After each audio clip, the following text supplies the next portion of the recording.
Hi guys, and welcome back to our channel. Today's vlog is entitled Our Time in Cairo. Day 1. This was the second of 8 Emirates flights and our second of 8 countries on our 42-day adventure.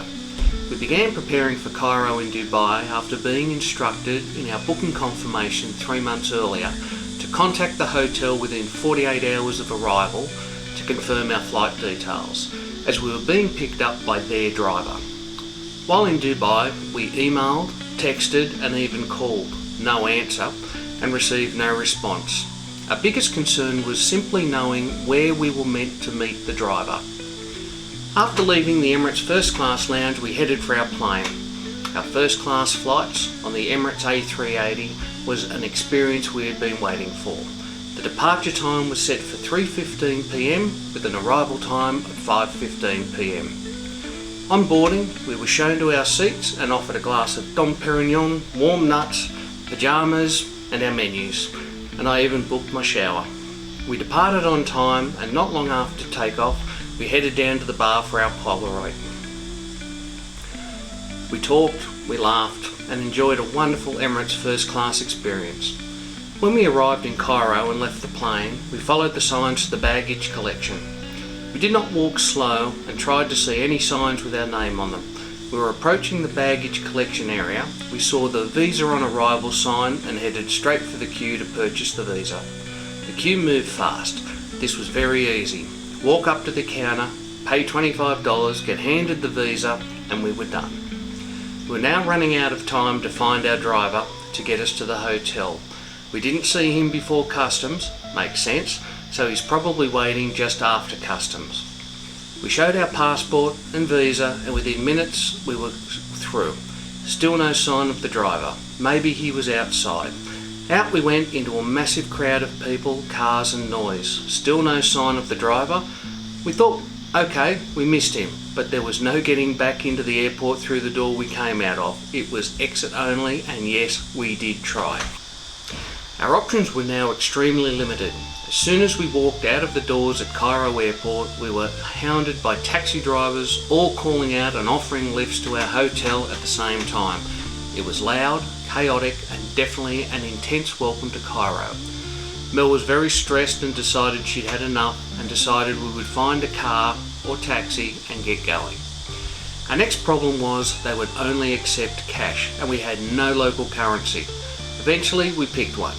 He quoted us a price and we explained the cash situation, and he offered to stop at an ATM so we could withdraw cash. Not our first option, but little choice. Not long after leaving the airport, he pulled up at an ATM. I had Mel get out to get the cash, as all our luggage was in the car, and I could watch out for her and protect the luggage at the same time. She withdrew the stated amount and we were again on our way. After about an hour, we finally arrived at the Hyatt Pyramid View Hotel. We unloaded the bags and walked into the hotel. The gentleman behind the counter welcomed us and asked where the driver was. As calm as I could, I explained it is a large airport. Between the plane and the outside there were 7 places a driver could have waited. We, as requested, contacted the hotel to confirm our details and requesting information on where to meet the driver. We had emailed more than once and called several times with no one answering the phone, and we were not happy campers. After many apologies, he explained the driver was at the airport waiting and would make things right. Our bags were taken to our room and we were taken to the roof for an on-the-house drink and something to eat. Here is where Cairo became the experience we were waiting for. The view from the roof was amazing. We looked out, and right in front of us were the 3 pyramids and the Sphinx. After we relaxed, we were escorted down to our room. Here again we got a great surprise. The room too looked out over the 3 pyramids and the Sphinx. After relaxing for a while and admiring the view from our room, we headed down to the front desk to organise a guide for the next day. We told the man at the desk where we wanted to go and what we wanted to do. He gave me a price I was happy with. I paid and organised a time to meet in the lobby. As it was now getting late, it was time to hit the sack, knowing that the next day was going to be full on. The next morning we went to the roof for breakfast and the view. We arrived in the lobby 10 minutes early and our guide and driver were just arriving. We jumped into the car and were told firstly we were heading to the pyramids. Exploring the Giza pyramids was truly a once in a lifetime experience. We entered through the new main gate with our amazing guide Abu Bakr, who led us through the history, stories and secrets of one of the most iconic places on earth. One of the highlights was getting those classic photos where it looks like you're touching the tip of the pyramid with our finger. A must-do moment in Giza.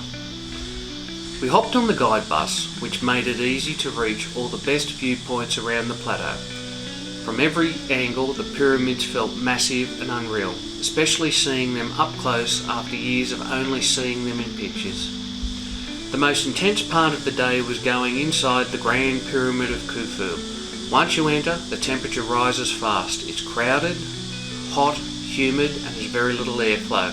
With no other choice, you are forced to bend over as you climb hundreds of steep steps, up and down stone ramps that are thousands of years old.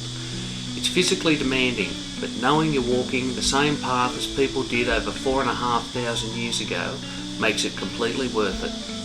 Inside, there's no decoration. It's just solid stone, silence and an overwhelming sense of history. This experience was exhausting, sweating and unforgettable.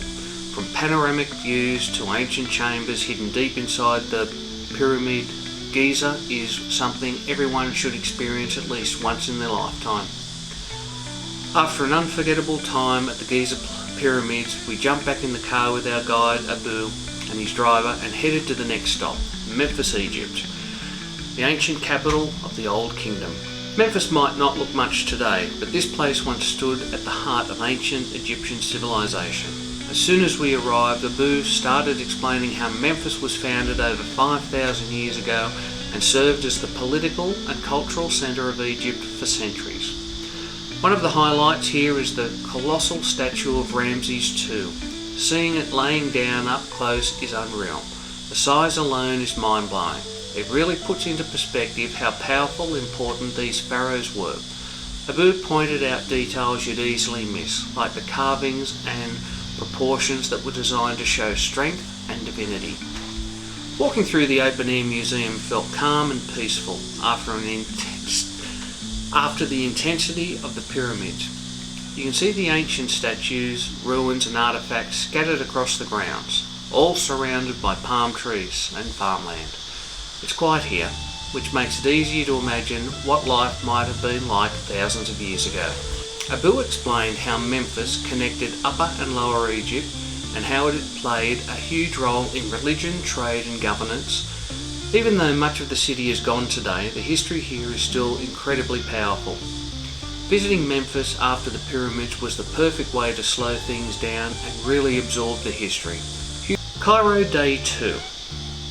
We started with breakfast in the rooftop restaurant, overlooking the pyramids and soaking in the atmosphere of Cairo before going to the lobby to meet Abu and his driver. For our second day we were going to the Egyptian Museum, the Citadel and the Church of St George in Cairo. The Egyptian Museum. As we arrived in Cairo the day after the gem closed for 2 weeks while they moved King Tut's stuff over, we visited the Egyptian Museum instead. King Tut's collection was honestly what I was most excited to see, so I was a little disappointed it was being moved. But the museum was still a wonderful and exciting place to visit and was still packed with incredible artefacts. Definitely glad we stopped by. Mel has also dropped the hint that on our next holiday we can see the gem and do a Nile cruise. We visited the Church of St George in Cairo and it was such a special stop. This church is one of the oldest Christian sites in Egypt and is built on top of an ancient Roman tower, which makes it even cooler. The architecture is beautiful, where the whole place has this peaceful, timeless vibe. We were also given blessed oil, which in the Coptic Orthodox tradition is a symbol of healing, protection and spiritual blessing. It is really meaningful to experience that part of the culture firsthand. It was also interesting learning about its deep connection to Egypt's Christian history and seeing how many centuries of stories are layered into one spot. Such a unique and memorable experience. Our last stop for the day was one of the many mosques in Cairo. We removed our shoes as is custom and handed them over to the shoe man. It was interesting to see Abu pay the man to ensure they didn't go missing. It was then back to the hotel for our last night, watching the Pyramid Light Show and getting packed for our trip back through Dubai to Manchester. Now for our review of the Hyatt Pyramid View Hotel. Leaving the initial missing the driver at the airport out of the review, I would like to say this hotel was everything I was hoping for. We looked out the window and we found ourselves staring at 3 pyramids and a sphinx. The outdoor restaurant, which was 1 floor up, was only just slightly better view. The room was clean and comfortable and the staff were friendly and helpful. I would recommend this hotel. Tour guide or no tour guide? For Egypt, I would absolutely recommend a guide. There is just so much history, you need a guide. One important point. A few months before we went, I asked ChatGPT to give me a recommendation on tipping in Cairo and asked how much and of what currency I should carry. Oh my god, he got it so wrong. Inflation in Cairo is so high, everyone only wants cash, and I think US dollars are best. Well, that's it for this vlog. If you liked it, you know the deal. Like and subscribe. Thanks.